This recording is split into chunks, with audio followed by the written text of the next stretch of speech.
मी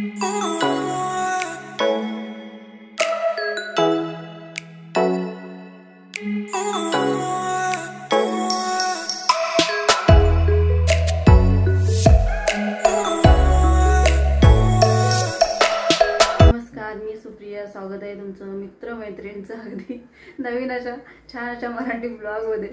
तर आज आहे चतुर्थी, सर्वांना संकष्टी चतुर्थीच्या खूप साऱ्या शुभेच्छा। तर बघा इथं मोदक बनवलेत मी, आता खाली जाणार आहे गणपती बाप्पांना नैवेद्य दाखवायला। तर चला नैवेद्य दाखवून येऊ, नंतर तुम्हाला दाखवते स्वयंपाकामध्ये काय काय बनवलंय मी।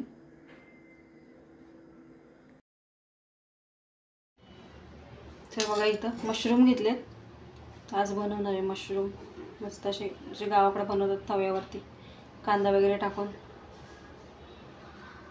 कांदा आणि तिखट मीठ। चल तर हे ना डीमार्टमधून आणलेत, थोडीशी माती होती त्याला, तर धुवून घेतलेत त्याला स्वच्छ 2-3 पाण्यात ना, आणि पुसूनही घेतलेत। तर आता चिरून घेते,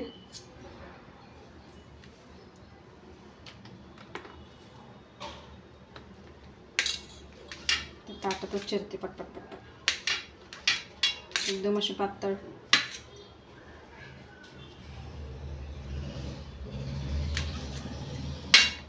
आणि असे जरी चिरले तरी चालते।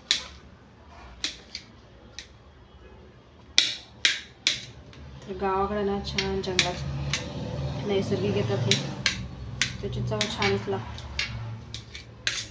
असं जेव्हा येतील तेव्हा येतीलच गावावरून आपल्याला, तेव्हा शेअर करेन तुमच्याशी मी रेसिपी। तर त्याच्यामध्ये पण प्रकार असतात, आळंबी म्हणतात गावाला आमच्या इकडे।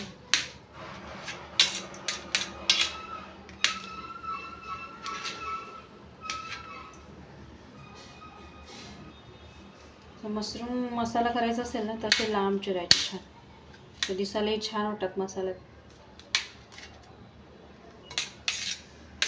आणि हा शेप बघून मुलंही आवडीने खातात।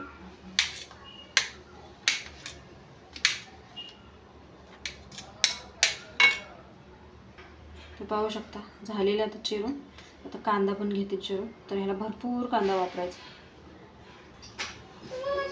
तर हे बघा मोठा एक कांदा घेतलाय, आता याला चिरून घेते।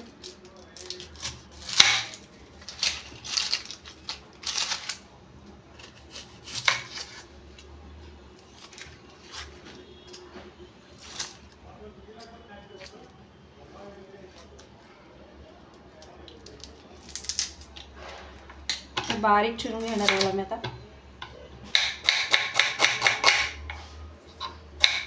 मला कांदा आहे तिखट, डोळ्यातलं पाणी येतंय।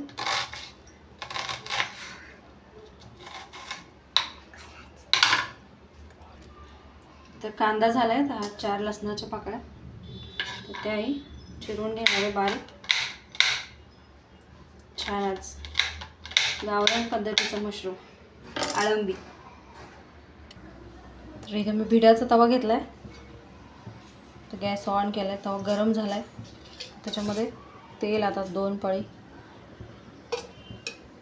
तरी छोटी पळी आहे त्यामुळे थोडंसं। आणि हा भिड्याचा तवा, त्याच्यामध्ये चव आहे ना लय भारी लागते। तर जशी आई करते ना माझी, तसंच करणार आहे आधी तव्यामध्ये भिडाच्या। तर ना तेल आता गरम झालं आहे चांगलं, त्याच्यामध्ये कांदा, एक मोठा कांदा घेतला आहे, 5-5 लसणाच्या पाकळ्या चिरून घेतल्या, ठेचून घेतलं तरी चालतं। छान होतं, ह्याला ना परतून घेते असं लालसर होईपर्यंत। तर ब्राऊन करायचं नाही आहे, एकदम असा लाल, तर कांदा मऊ होईपर्यंत तेलात परतून घ्यायचा।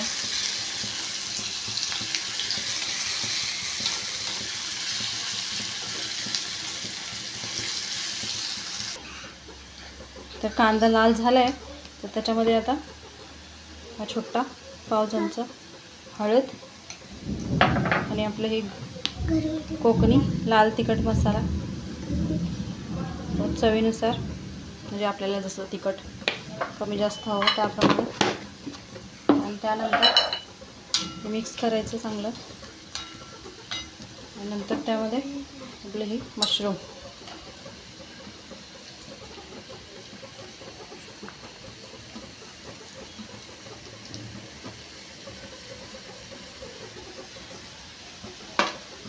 परतून घ्यायचं. तर शिजल्यावरती हे कमी होतं साईडला. बघा भाजी किती छान. आता गरम मसाला नाही किंवा वाटण नाही, कांदा खोबऱ्याचं छान लागतं असं. तांदळाची भाकरी किंवा नाचणीची भाकरी एकच नंबर. आणि भिड्याच्या तव्यात केले तर त्यामुळे चव अजूनच भारी. शेवटी चवीप्रमाणे मीठ,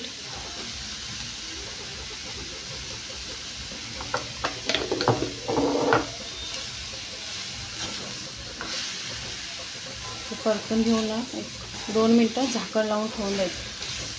पाणी सुटतं छान याला, त्याच्या अंगच्या पाण्यातच छान शिजतं ते. चला झाकण ठेवून घेते जरा 2 मिनटं ठेवायचं. तर बघा 2 मिनटं झालेत. किती पाणी सुटलं बघा मशरूमला.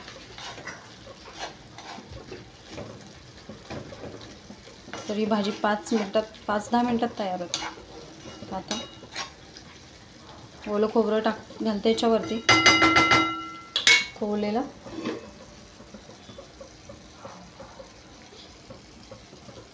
मस्त. तर आमच्याकडे जास्तीत जास्त वापर ओल्या नारळाचा असतो. मस्त जशी आई करते तसंच करते मी. तर ती अशी खोवून टाकते आणि थोडीशी कोथिंबीर 5 मिनटं ठेवून देते झाकण लावून. तर सुकी भाजी करायची आहे मलाही. 5 मिनटं झालेत, पाहू शकता भाजी छान झाली. आता तयार आहे भाजी. गरम गरम भाजी आणि त्याच्यासोबत गरम गरम तांदळाची भाकरी. चला आता थोडीशी कोथिंबीर.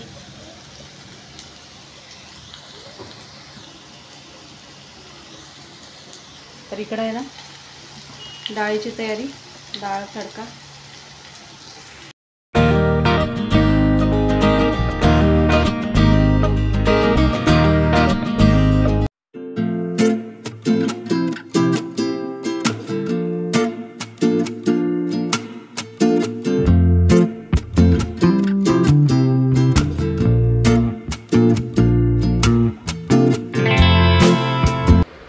मशरूमची भाजी, लोणचं, तांदळाची भाकरी, भात, त्यावरती वरण, तूप, हा कानोला आणि मोदक. तर या ब्लॉगची इथेच एंडिंग करते. या सगळे जेवायला. तर मोदक कसं खायचं बघा. सगळे असं कसा कट्ट करायचा. त्यावरती मस्त असतो. थोडं गरम करून घेतलं आहे. त्यामध्ये असं तूप,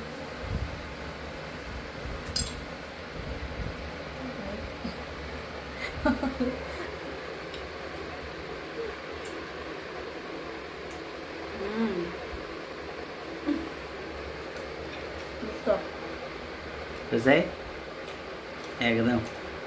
मोदक ना खूप मोठे मोठे आहेत. आता काय बसत नाही तोंडात. तर अर्धा खाला एक नंबर झाले. तर या जेवायला. तर या ब्लॉगचं इथं सेंड करते. बाय. उद्या भेटू नवीन ब्लॉग सोबत.